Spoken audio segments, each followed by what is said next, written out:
Santapan Harian Selasa 9 Juni 2026.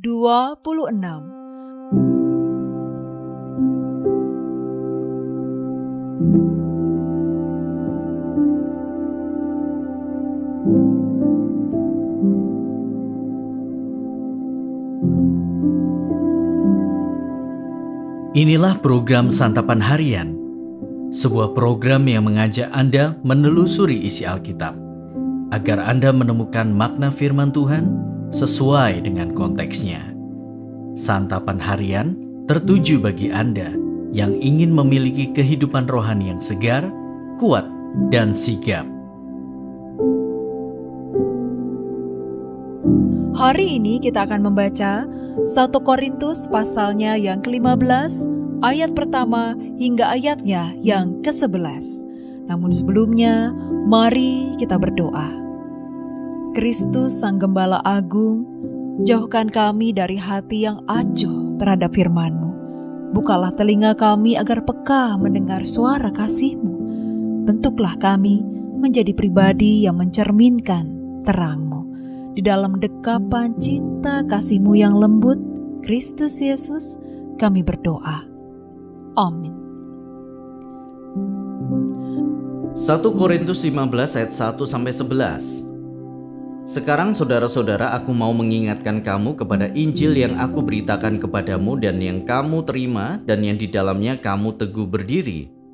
Melalui Injil itu kamu diselamatkan seperti yang telah kuberitakan kepadamu, asal kamu teguh berpegang padanya, kecuali kalau kamu telah sia-sia saja menjadi percaya. Sebab yang sangat penting telah kusampaikan kepadamu, yaitu apa yang telah kuterima sendiri, ialah bahwa Kristus telah mati karena dosa-dosa kita sesuai dengan kitab suci, bahwa ia telah dikuburkan, dan bahwa ia telah dibangkitkan pada hari yang ketiga sesuai dengan kitab suci, bahwa ia telah menampakkan diri kepada Kefas dan kemudian kepada ke-12 muridnya.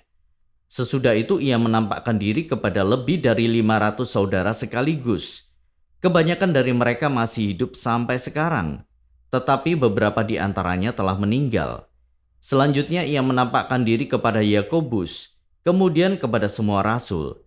Yang paling akhir dari semuanya, ia menampakkan diri juga kepadaku, sama seperti kepada anak yang lahir sebelum waktunya.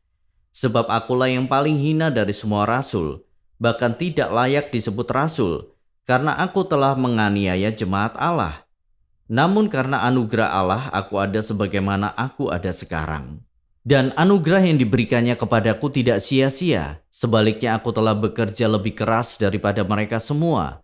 Tetapi bukan aku, melainkan anugerah Allah yang menyertai aku. Sebab itu, baik aku maupun mereka, demikianlah kami mengajar dan demikianlah kamu menjadi percaya.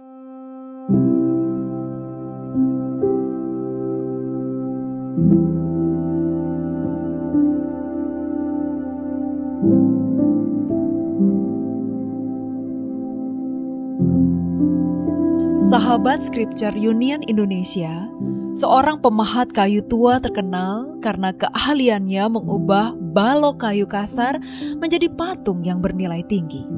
Banyak orang hanya melihat kayu yang bengkok dan retak. Namun, sang pemahat dapat melihat karya yang indah di dalamnya. Ia berkata, "Saya tidak menciptakan bentuknya. Saya hanya membebaskannya dari yang menutupinya." Demikian pula Allah memandang hidup kita, bukan sebagai sesuatu yang rusak dan tak berguna, melainkan sebagai bahan mentah yang siap dibentuk oleh kasih karunia-Nya menjadi sesuatu yang indah. Dalam suratnya kepada jemaat di Korintus, Paulus mengingatkan kembali Injil yang telah mereka terima dan menjadi dasar iman mereka. Paulus menekankan inti Injil, yaitu Kristus telah mati karena dosa-dosa mereka, dikuburkan dan dibangkitkan pada hari ketiga sesuai dengan kitab suci. Bagi Paulus, kabar baik ini bukan hanya doktrin, tetapi pengalaman pribadi. Ia menyebut dirinya sebagai yang paling hina dari semua rasul, karena perbuatan masa lalunya ketika ia menganiaya jemaat Allah. Namun dia kembali mengingat bagaimana Allah merangkul dirinya, mengangkatnya sebagai rasul dan mengubahnya menjadi pribadi yang baru.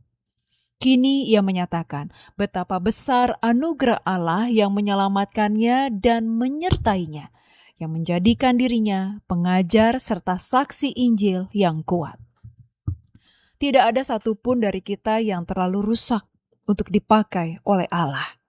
Apapun latar belakang kita, bagaimanapun masa lalu kita, Kristus mampu memulihkan, mengubahkan, dan menyempurnakan kita. Tak ada yang dapat menebus dan mengubah hati manusia secara sepenuhnya selain darah Yesus. Jika kita masih terus menoleh ke masa lalu dengan penyesalan, mari kita arahkan pandangan kepada anugerah Allah. Janganlah tinggal dalam rasa bersalah, melainkan layani Tuhan dengan sekuat tenaga dan ucapan syukur sebesar-besarnya, karena kasih-Nya menjadikan kita sempurna. Kita adalah hasil karya-Nya. Mari kita berdoa.